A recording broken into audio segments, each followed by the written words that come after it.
அதிமுகவை தவிர்த்து ஒரு மாற்று சக்தி வர முடியாது. எங்கள் சாதுரியத்தால் சாமர்த்தியத்தால் சம்பட்டி அடி கொடுத்து அப்புறப்படுத்தி இருக்கிறார்.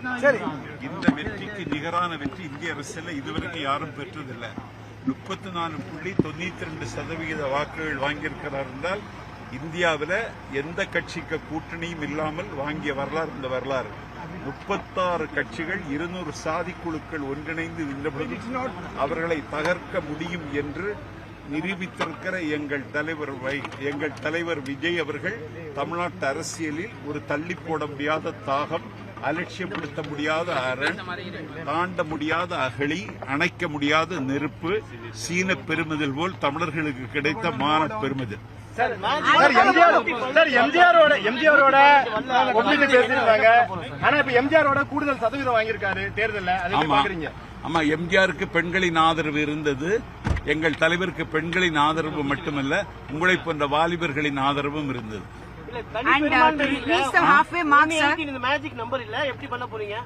அதெல்லாம் தானாக வந்துடும்.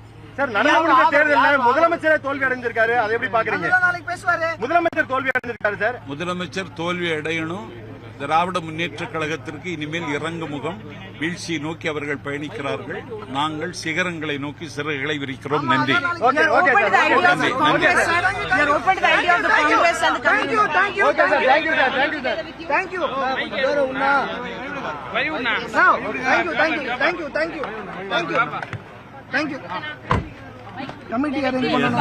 கமிட்டி மெம்பரா வரணும். இந்த வெற்றி எப்படி பாக்குறீங்க? கட்சி தொடங்கி 2.5 ஆண்டுகள் இல்ல, திராவிட முன்னேற்ற கழகத்தை அண்ணா தொடங்கி ஆட்சிக்கு வருவதற்கு அண்ணா 18 ஆண்டு காலம் எடுத்துக்கொண்டார்.